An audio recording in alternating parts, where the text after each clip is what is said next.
All right, thank you so much. My name is Fred Diamond. I'm the co-founder with Gina Stracuzzi of the Institute for Effective Professional Selling. Gina, it's great to see you here today.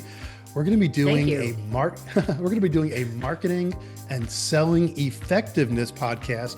We do this every other Tuesday with Julie Murphy from Sage Communications. Julie, it's great to see you. How are you doing? I'm doing great. It's great to be back.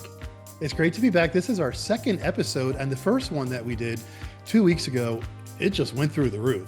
The engagement that we had, the people that were reaching in and commenting and sharing was amazing. So I know that this whole idea of marketing and sales coming together and providing synergy and value for their companies is something that is of concern for everybody. I want to remind people, if you're listening to the show on Apple Podcasts, thank you so much. Give us a 5-star review. We would greatly appreciate that. If you're watching this on YouTube, again, it's the Marketing and Selling Effectiveness Podcast. Give us a thumbs up, give us a comment. We'll look at those and we'll get back to you as well. So thank you all for doing that. And by the way, we transcribe every episode we do. Go to salesgamechangerspodcast.com, salesgamechangerspodcast.com, and search for Julie Murphy, and you can read all of the transcripts from the Marketing and Selling Effectiveness Podcast. So, Gina, we're going to be talking to Julie here. We have a couple of great questions teed up. You and I have been talking about this. By the way, Gina Stracuzzi, of course, is the host of the Sales Game Changers Women in Sales Leadership podcast. She's also the head of the Center for Elevating Women in Sales Leadership, which we announced on May 1st. It's an integral Yeah. part of the Institute for Effective Professional Selling. We're still, we're doing today's interview in June of 2025, and we're still having to remind ourselves of our new brand. Gina, you and I talk about this all the time. Before we bring on Julie, Yeah. what are some of your thoughts on why this is so important? Well, I mean, times have just changed, let's face it. Buyers are looking for more than just a sales pitch. They really want to know, like, what makes you so different than the other five companies I have on my list because I've been doing my own education. And you have a small sliver of time in order to give them something they really need and want. They don't care who's got the best sales pitch. They want to know who's responsible for what is going to help me and how is it relevant to what I need done. So you have to be working with your sales team so intently these days. You just cannot leave it to chance. So today we're going to be talking about content, and we're going to be talking about high quality content and why that's more important than ever. So Julie, why is high quality content so important right now than really ever before, in a world where buyers self-educate Hmm. sometimes before they even reach out to sales? Yeah, thank you. And I was so glad that you picked this topic, Fred, because it's so important in the self-education process that buyers often do before they'll even meet with the sales rep. And I know when we talked about that on the first podcast, we got that huge outpouring on LinkedIn and other commentary that both marketers and sales execs alike feel pretty strongly about wanting to break down these silos between marketing and sales and how can we better collaborate. So, to your question, and how do you define high quality content? I would define it as effectiveness, which is obviously part of our name. Quality content Hmm. that's effective and it's also relevant. And so, I think a lot of people actually get really hung up on either maybe they feel like they're not the best writer, or they're hung up on poetic phrasing, or I have to be really clever or creative. And while those things are important, it's important to have really, quality writing with great tone. What's more important than that, what's more important than poetic phrasing, is having relevant content that's effective. It's about the right topic, and it's answering the questions that your customers or potential customers have about your offering or about this space in general. I think personally that's most effective, and we can talk about that in a variety of ways.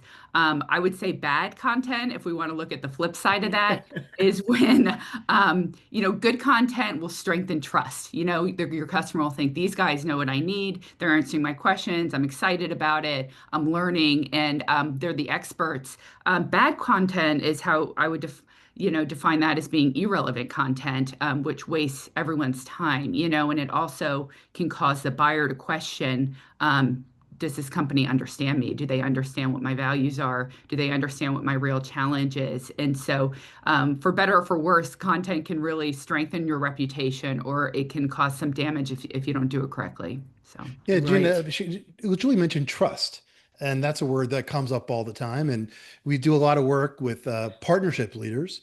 What are some of your thoughts on that? Well, Julie drives home some really important points there. I mean, the markets are saturated with all kinds of um, messaging from marketers, and if it's not really relevant, then the trust. I mean, trust is the big differentiator.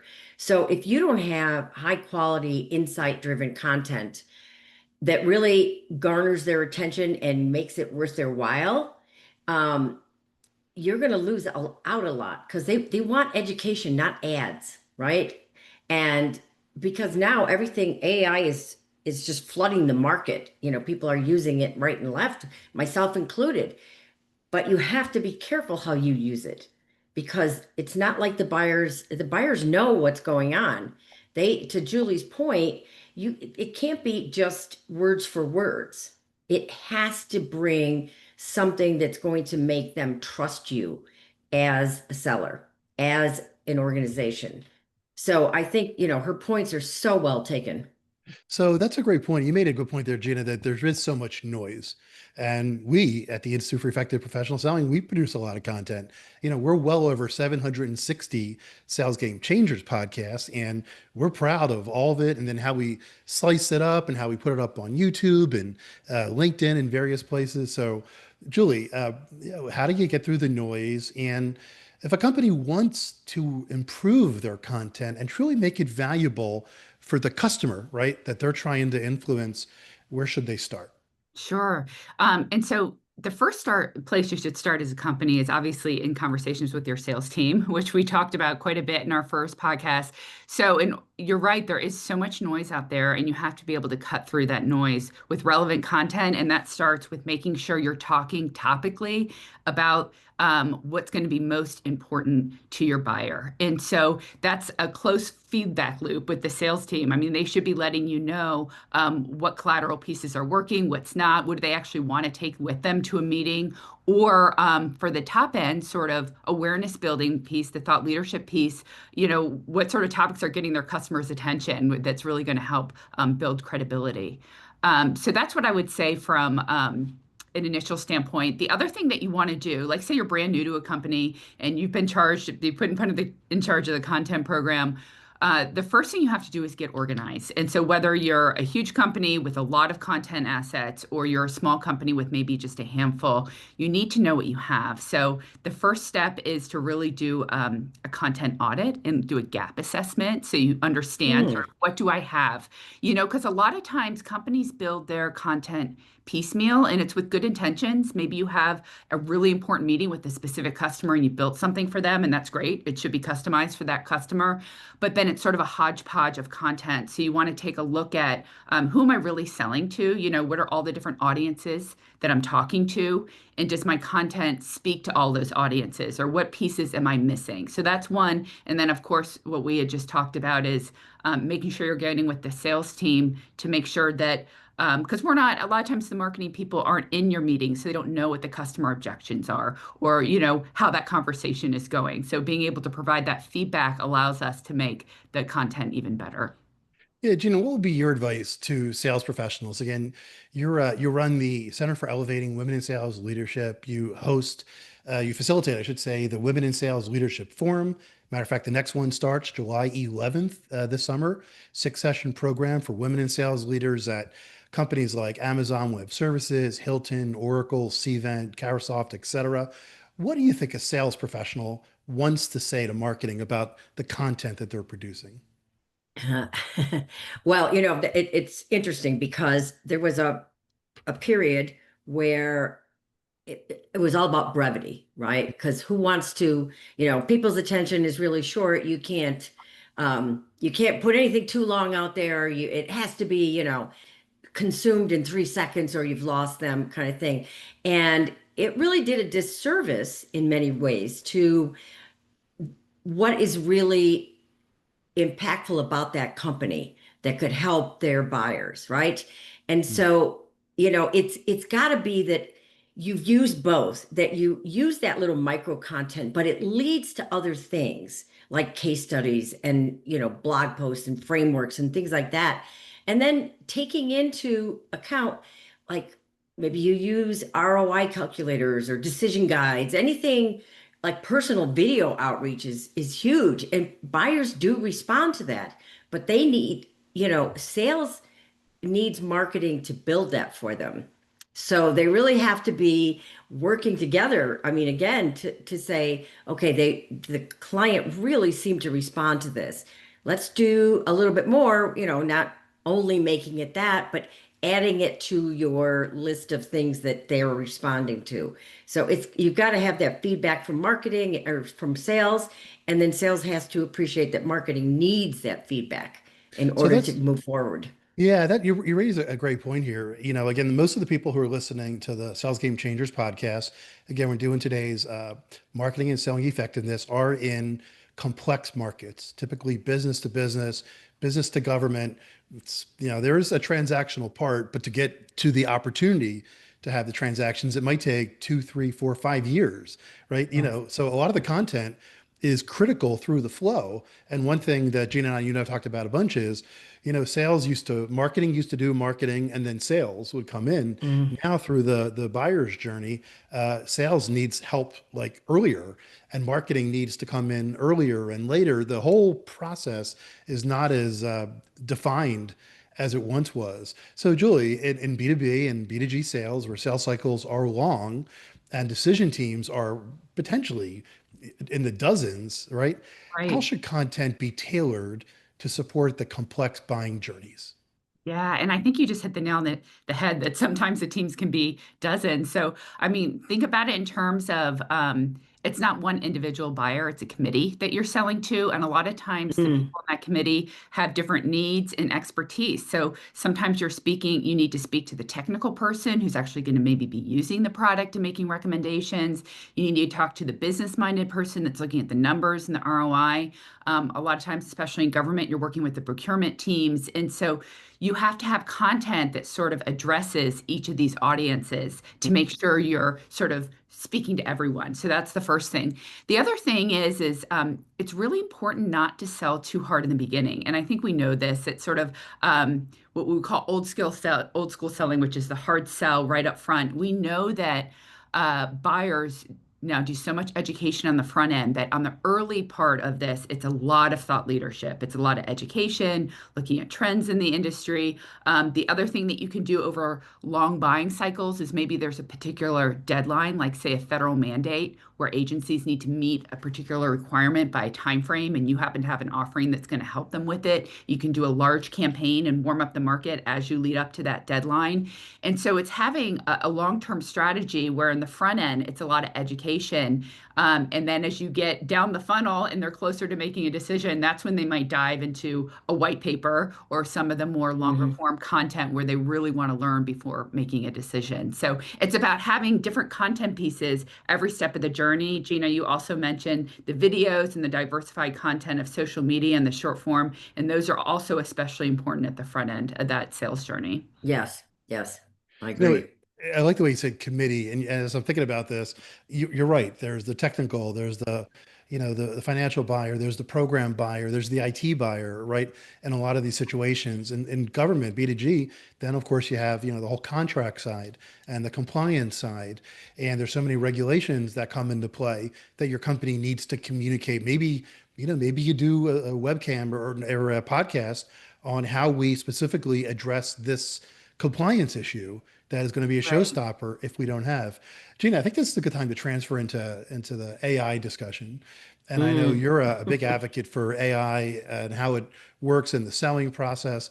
Let's talk about the role of the evolving role of AI and ongoing change your buyer behavior. We also do a complimentary every other week. We do a podcast called AI and Selling Effectiveness. Every other week, we do the marketing and selling effectiveness. Every other week, we do the AI and selling effectiveness with Zev Lexwer for Viacry, where we go deep into this. But I'm curious, Gina, start us off with your thoughts on this. And then, Julie, what are your clients expecting and asking you for? Yeah. Well, yeah, what I'm hearing from a lot of people that I speak with is, AI can really help everyone. I mean, even if somebody's searching for a company that does X, AI can help them curate the what they're looking for and give them, like, let's say 10 ideas on companies. Um, so when they go to your website off of that, you've got to be ready, because their first impression of you is going to be based on what AI put up to them to begin with. So it's important that, because it shapes every piece of what the buyer sees now. So you have to be ready on all fronts for this.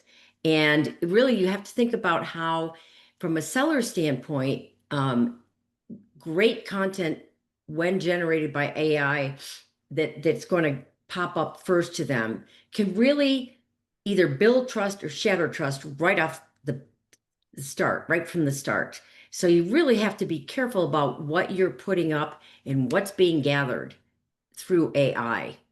And that's Mm. really what I've been hearing people talk about. It's like, I never thought, like, because they grab old stuff sometimes, and you don't even know it's there, and it's like, oh, that's very old. I don't know where you got that. And so you really have to think about all these things now. Yeah, absolutely. Yeah. So, Julie, how are you interfacing with your many clients in this particular vein? Yeah, and I can maybe look at it through two different lenses. One is maybe how marketing and sales team can use it for content. I mean, that's probably one of the ways that a lot of people have started using Gen I or trying it, is through the content engines. And obviously, and there's a lot of positive to that. The number one probably being speed, that you can very quickly Yes. quick release a blog post. I mean, and it puts out pretty good content. But I would say the one thing that I think is really important is providing context. You want to make sure that you don't come across too robotic, and that you're really checking what the Gen AI is giving back to you, because beyond just hallucinations, you want to make sure that your messaging is on brand. And so you do still need that human that's editing the work. And also, my other piece of advice, whenever I use AI, you guys would probably laugh at my prompts because they're like full paragraph. I mean, you just want to give context as possible, because the more you give AI, the more customized it's going to be for you. What you don't want to start doing is put out generic posts, because generic posts or inauthenticity erodes trust, which we know is really important, especially in this marketplace. So that's what I would say in terms of playing around with Gen AI, and using it for editing or for writing. The other piece of it, to your point, Gina, a lot of times people are going to AI first before they do anything else to do their research. And do you know why? Because I even personally love the way it comes back to me. It comes back in bullets, very easy to read. Yeah. And going back Yep. to what we talked about at the very beginning of this podcast, is writing in a way that's effective. It doesn't have to be the most poetic. It has to be clear, and it's got to be relevant. And a lot of times that's what AI is doing. So if you write that way, both on your website and your other materials, it's more likely to actually pull that content. Yes. Absolutely. Well, this has been another great, it's our second marketing and selling effectiveness podcast. And this has been great. And for our listeners, we're very excited with where we're going to go with this. We're going to get deeper and deeper and deeper into this topic. We're going to bring on some leaders, people who are really doing the integration of sales and marketing well, who are ahead of the curve. So we're looking forward to that in future shows. Here's how I want to wrap up today's podcast. I'm going to ask you both the same question, but slightly different. Uh, Okay.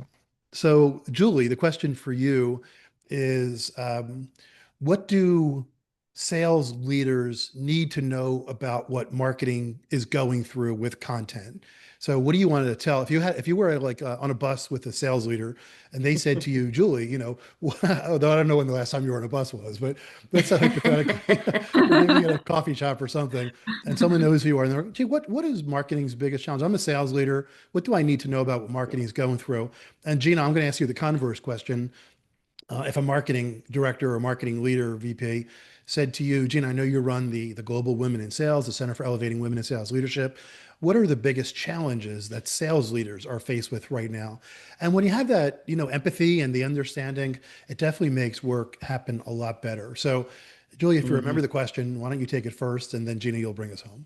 Yeah, sounds good. And I like how you frame that, that it's really good to understand each other. So I think a lot of Mhm. times when sales leaders have challenges with marketers with the content, it's in regard to um, this piece of content didn't get me any immediate leads, it's not, lead gen focused enough, which a lot of times that content, as we know, is further down the funnel. So I would say, and a lot of sales leaders are aware of this, but, we're trying to bring everyone on board of just the importance of thought leadership early on in the process because, a lot of times that type of content, it might not bring you an immediate lead, but it's helping to shape the market. It's helping to get you on the short list. It's helping to bring credibility to your buyers. So that way, when they're actually ready to call, they want to call you. So I would say just the purpose of each type of content, understanding what the strategic value is for each, both in terms of the front end, sort of more thought leadership that might not be driving immediate leads, but will help you down the road for this very long, complex sale, as well as the content that you get, I would say, further down the funnel. And then the reverse, I would also say for sales leaders, if they feel like the marketing content really isn't helping them, then you do need to have a conversation to better understand what's happening in those meetings that you're unaware of, so that way you can help make it better. Yeah, like you said last week, when your final bit of advice was meet for coffee. You got to be talking. You Yeah. got to be talking in Yeah. person these days. We keep pushing that. All right, thanks, Julie. Gina, bring us home. Give us your final thought on what do marketing leaders need to know what sales leaders and sales professionals are dealing with right Okay. Well, it to kind of bring home a lot of what we talked about. I mean, quality content, it's not just for lead generation, right? It's what sellers send. And the best content can really shorten the sales cycle, build trust, as Julie has pointed out, and position reps as advisors rather than order takers. You know what I mean? And so it could Yes. be really, it's the bottom line really is that if sales and marketing teams aren't strategizing together, they're potentially creating fiction or friction, excuse me, for the buyers who are seeing one thing in the marketing but hearing something else from sales, which is already, to your point, Julie, yeah, eroding trust. So, Right. and that's going to leave revenue on the table, right? So it's got to be a real like compromising, working together situation. And it can be the salesperson's competitive edge if it's done right. now? Absolutely. All right. Once again, Gina, I want to thank you. Julie Murphy, thank you so much. Again, this is the Marketing and Selling Effectiveness Podcast. We're now broadcasting every Tuesday. You could find the complete transcript on salesgamechangerspodcast.com. And again, if you're watching this on YouTube, give us a thumbs up. And if you're watching this on Apple Podcasts, give us a 5-star review. We would greatly appreciate it.